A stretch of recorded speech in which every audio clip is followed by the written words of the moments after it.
Kale kwanirizaako nnyo obutereevu ku mukutu Ykee exclusive yonna gy'ogenze maaso n'okubeera ng'osinzidde mu bitundu by'eggwanga Uganda n'ebweru waliyo gy'otulabira kyokola ky'amaanyi nnyo ddala gwe mukwano gwange amannya bampita Ykee and of course bweri nkola yange nkusabye video soko gimpereka like buli likinga video kijambako okubeera ng'ate edduka misinde gy'amaanyi ate neetuuka kwoyo Ssekinomu eyeetaaga okubeera ng'agifuna ate nemutuukako mukadde n'olwekyo likinga video esobole okutuuka kwoyo Ssekinomu agyetaaga.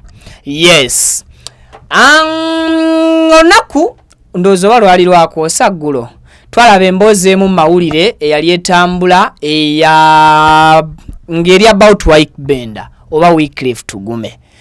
Mwami wa Benda waliwo omuvubuka eyavaayo ng'agamba nti muganda we so emboozi eyo yazannya ne ku TV stations ez'enjawulo nga eraga nti Benda ayinayo muganda we bwe beesuubiza ate oba oli awo n'amuleka. Ebyo bigambo ebyali mu katambi oba mu interview gye baakola. Omuntu oyo nsobodde okubeera ng'ate munoonyaako olwaleero bwentyo ne mufuna era nga tugenda kuba tufunamuko ku mboozi naye atubuulire owaye abantu bwe muba ba Luganda munnoomufiirako obufiizi seba amanya bampita DT Celeb Lubega Ronald muto wa Ykee Benda. Omuddako gwakumeka? Omuddako gwa kusatu. Muddako gwa kusatu waliwo baganda bange abo babiri abaliwo ze nenzirawo. Olina emyaka emeka? Nze nina emyaka 27. Muganda nga ali mu 31 ndowooza awo bw'atyo. Ekirowoozo kivaawa ekyokugamba nti kojje mu mawulire mwalemeddwa kwesootinga nga famire?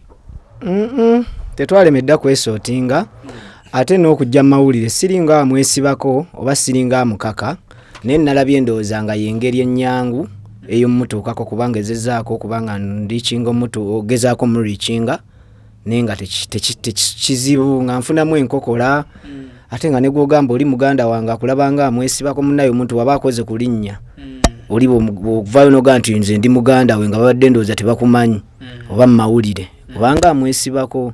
Kale nenfunamu n'okusoomoozebwa nti ate waliwo abafamire abazze ne baŋŋamba ate wadde tolina kukola bw'otyo tekyetaagisa kuyita mu mawulire wadde osobola okututuukira n'otunnyonnyo naye ng'ate babaddewo ebbanga lyonna nga bandaba ngezaako okwasolinganga okutuuka ku muganda wange nnyambeko naye nga tebannyamba ate kati bwe baalabye kino ne banzizaako ebbali ne bambuuliriramu era n'olw'ensonga eyo badde sikyagala nnyo kubeera nga njogera nnyo ku bintu ebyo naye bwe wampisa nko Ykee nkuyitiremu ku bintu bino nimba nga tesinza kujeemera kuba oli muganda wange naawe mu bizinensi eno eya music nensalawo nzije obubaka buno mbutuse oba Katonda nannyama ne butuuka ku muganda wange.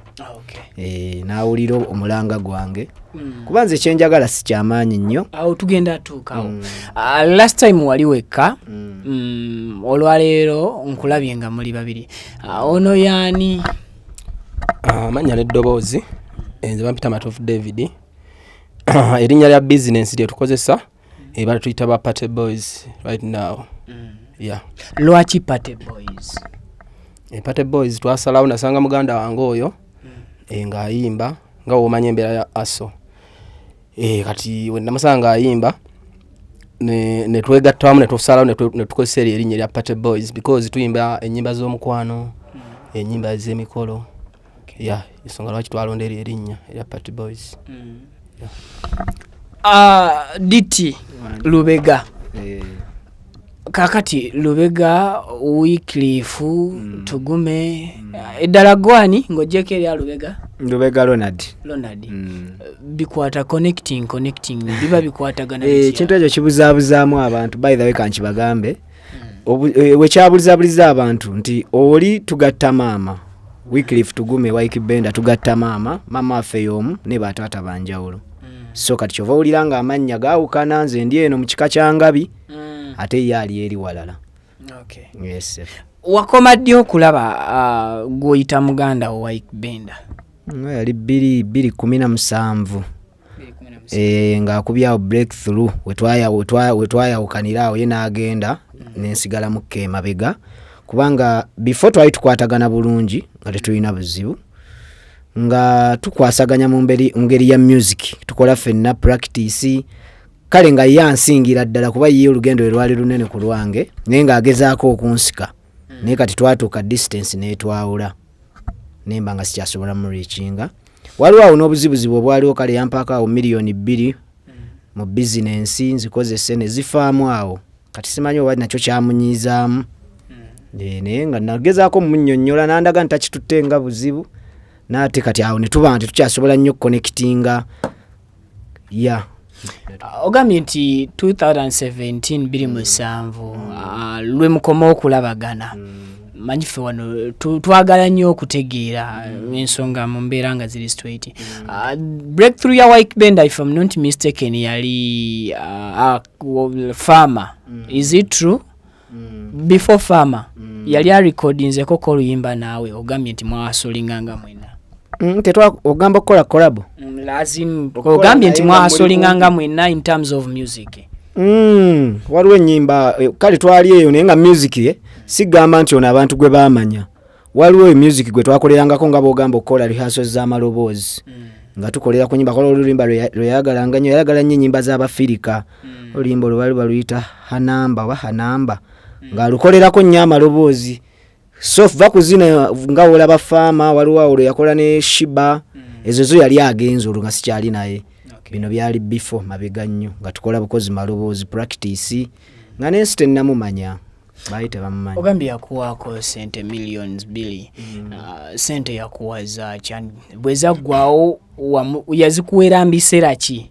Yazikuwa mu Kyali nga bwogamba oba byali byemabega nga tannakuba nampaako Sente ezo zaali zangoye twali tusuubuli yampa Sente nanga kuba nze mmanyi nnyo ebintu by'engoye kati yampa Sente nangamba nsuubule omulimu gw'entegeera ogwo gw'engoye naye nga ntera okugyamu era kaaka Sente ne mmuwa n'amala nanziriza ne zizannya eno ne zimala ne zidde n'enzimuddiza naye kati zino ze yampa oluvannyuma miliyoni ezo 2 z'eggayi ne zinfaako nga tazizzaayo nga sizizimuddiza kala unawulina ne tubanga abatabukatabukamu naye n'atabitwala nnyo nga bikulu n'angamba Sente tezigenda twawula naye kati sigenda kuddamu Sente tusigala kuddamu kukwatagana naawe mu Sente kuba tomanyi zikozesa kale ne tufunamu awo misunderstanding n'endowooza byangu bigenda kuggwa naye okuva olwo ntuba sikyasobola kubeera nnyo close naye so kati kyensaba abantu bansonyiwe okuba nga nvuddeyo mu mawulire sigezaako okwonoona linnya lya muganda wange kuba mwagala kyekituufu sigezaako kumwonoona naye ngezezzaako okulaba ngeri ki gye nnyinza musemberera awulire omulanga gwange nnyambe kubanga obusobozi abulina. Ykee Benda bwe twogera ku linnya lye livuga lya kitiibwa mu music industry teyeenyigira mu ntalo yalikoko n'omukulembeze muuma if I'm not mistaken. Alina Paka Records I think alina location totuukangako at least ku Paka Records nagezaako okugendayo naye nga buli wentuukayo bannemesa bankuba ekikono nga bagamba ojja kukola program naye olina okukola program kati nga nze ndaba ate oli muganda wange ekyokukola ate program ng'ate bwe mukubira naye kasimu oluusi aba bize ne wabaawo yampa amagezi n'agamba lwaki togezaako ku ngeri endala ng'eno nga si mu bubi kuba nagezaako okumulikinga ne kigaana era bwe natuukira okujja mu mawulire nga ngezezzaako emirundi n'emirundi omulikinga nga tafunika tabaawo atambula baŋŋamba ali eno ali eri gwogezaako okunoonya bw'otyo omubanja ki okuba Oluganda obanja dyeni obanja ki kyemmanyi siri mu kubanja ndi mu kukuba mulanga ndi mu nsaba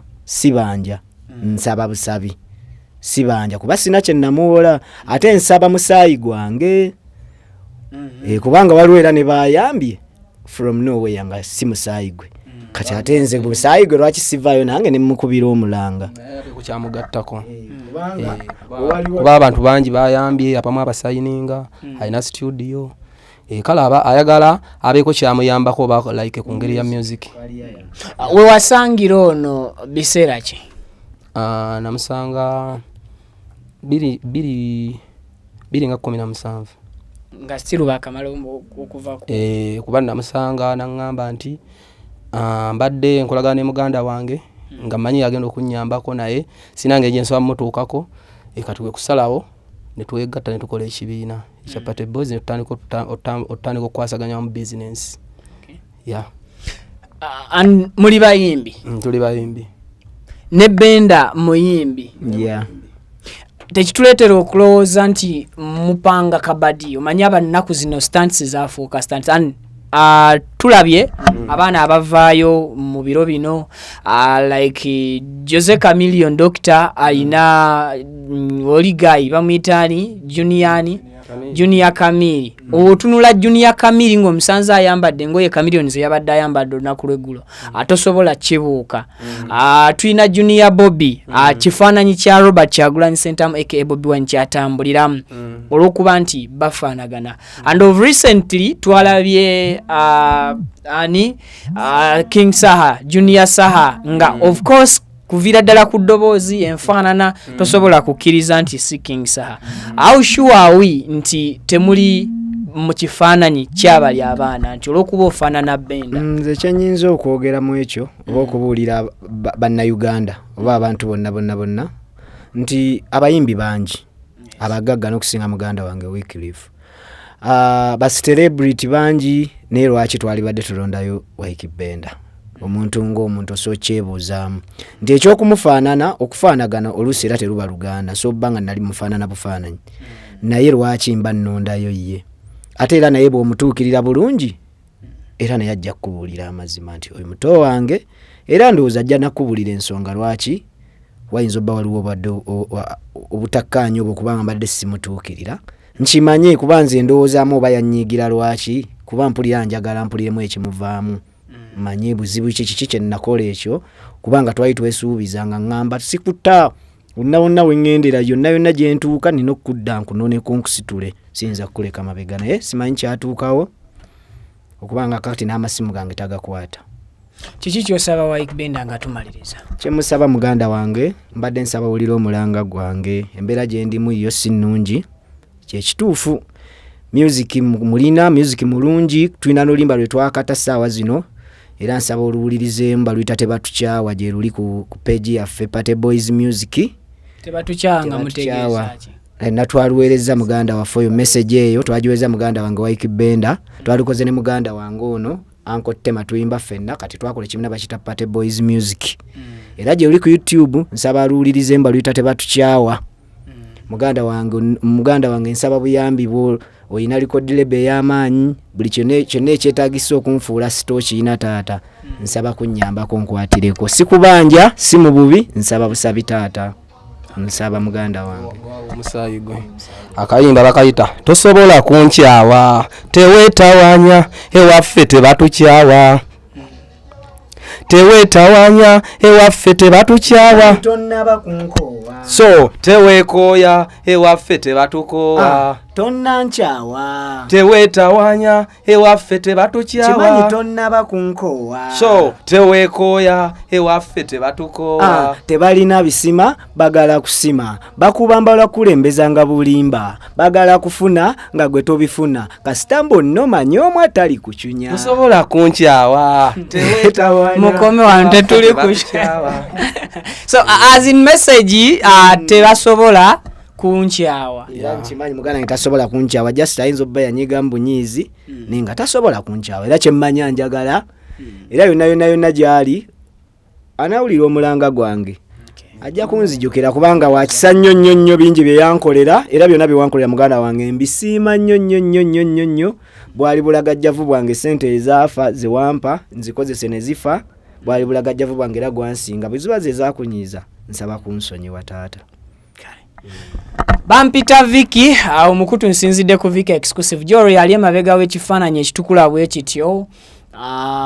Manyi music yajjudde bubadi ekyo kyensinga okukkiriza n'okumanya but ebiseera ebisinga omuntu okukakasa nti toli mu kabadi it's really hard. Omuntu bwakutunuulira alabira ddala ekifaananyi kya mwami Benda. bwemba siraba bubi nga n'abalaba temulaba bubi. Ekintu ekyo kintulugunyizza nnyo nti oba senga Stacey anali simufaanana oba singa ate nakyo singa navaayo nadda kuba kati bandabanga ye ate oli bw'omugamba nti muganda wange agamba kakati gwe naawe oli muganda wooli ate tuwagire mwe benna mwe babiri nemugaga kati ate famire ya Kamiliyoni bonga mubawagira bonna bamayanja famire naffe babenda famire mutuwagire ffenna oli muganda wange ayimba bibye nange nyimba byange ffenna mutuwagire nga wagidde muganda wange nange nsaba buwagizi bamwe bannayuganda temungoba sizze kuba muyimbi waffe oli mukulu wange mwagaliza mikisa gyokka sina kyemuwalanako yadde era ndi mumusaba busabe buyambi. Kale tusinkane mu updates eziddako ate oba oliawo tewerabira kusubscribinga kulikinga osako n'okuba ng'ombulira kyolowooza ku byowulidde mu comment section.